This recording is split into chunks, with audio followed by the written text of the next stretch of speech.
Katherine Walters here from the Knitted Raven, welcoming you back to the next in our Introduction to Viking Wire Knitting series.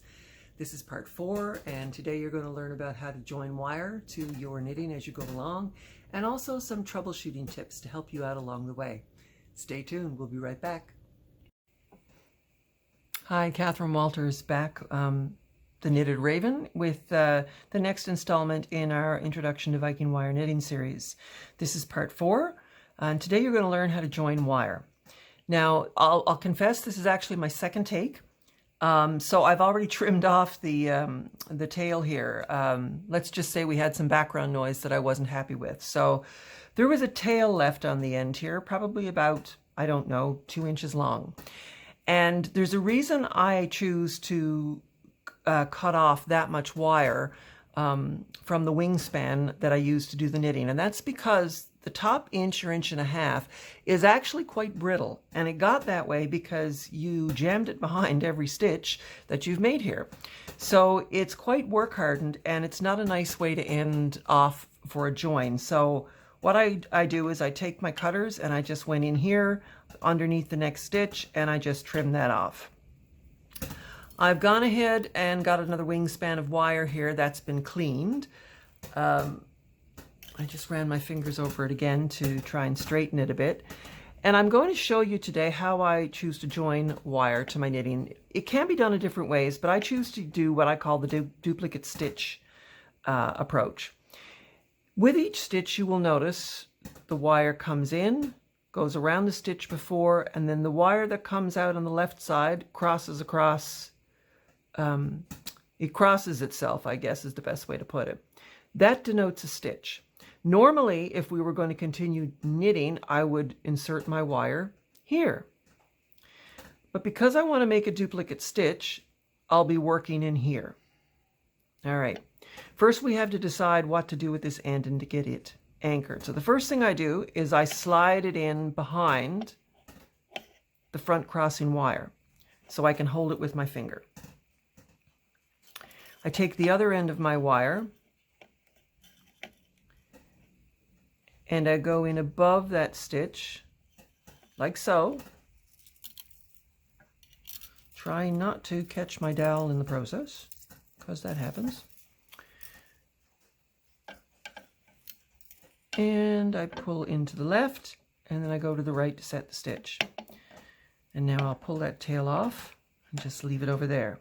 So I've got my first duplicate stitch done.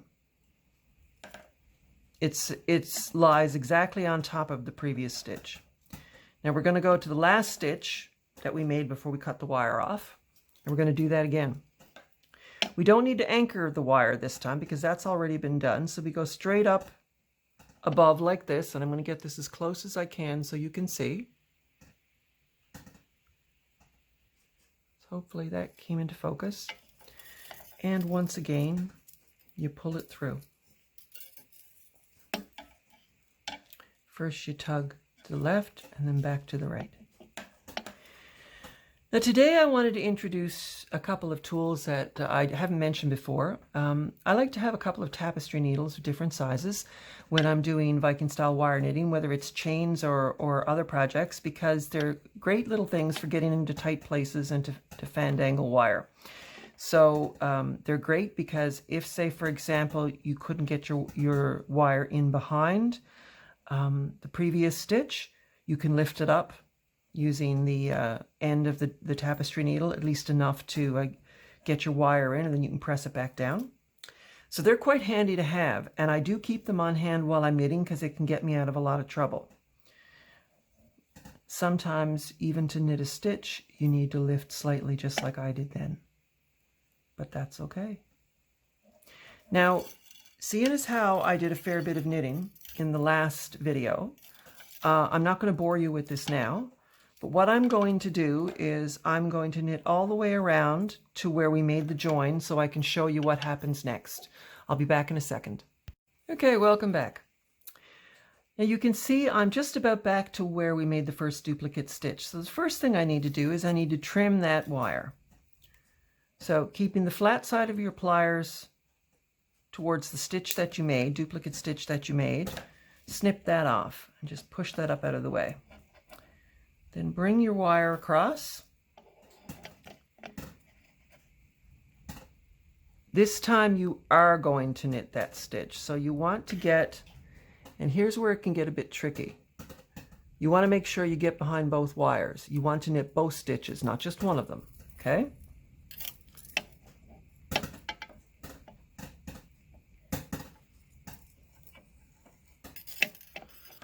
My wire is a tad kinky today. Forgive me for that. All right. And I'm going to do it again over the other duplicate stitch. Now, that may seem a bit bulky, and it is, but when you draw wire knitting through a draw plate, it has a way of smoothing things out. What it also does is it makes the stitches larger and the gaps between the stitches will shrink.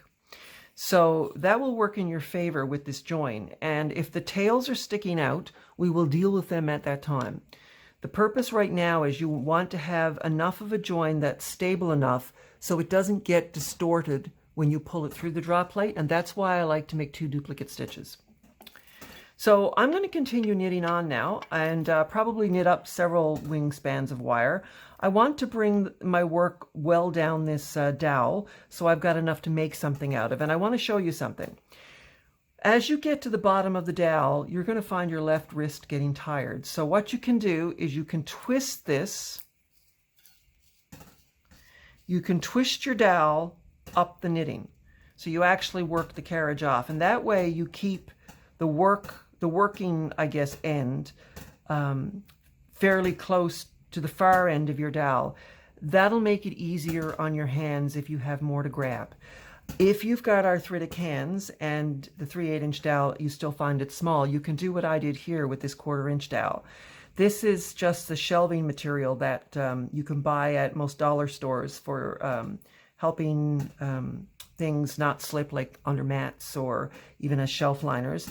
I take a piece, I wrap it around, and I secure it with a little bit of string. Now this does come off, but it gives me something more substantial to grab onto. And as you're knitting, you'll find that the more relaxed your left hand can remain, the longer you will likely be able to knit. So that's just a tip. Anyway, I'm going to end this video here now. When I come back, we're going to have a length of knitting. I'm going to show you how you take it off the dowel and draw it through the draw plate. So stay tuned, more fun to come. Bye for now. Katherine Walters from the Knitted Raven back here again. I realized that I hadn't actually shown you how I am set up for my knitting and why I choose to use a dowel this long.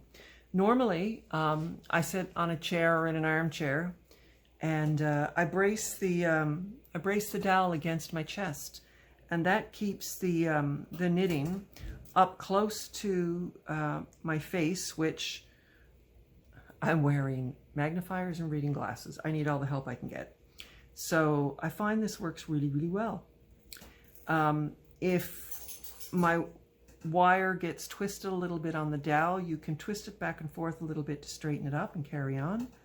But I just wanted to show you how I actually do what I do, and in case it might be of some help to you. Anyway, I'm nearing the end of my 3rd wingspan, and I'm probably going to go to 5 or 6.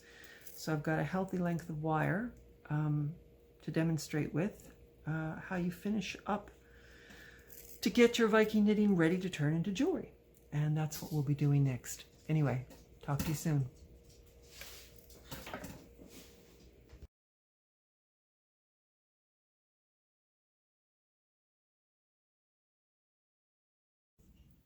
Hi, Katherine Walters here, the Knitted Raven, back again just to show you the wire knitting from a different angle.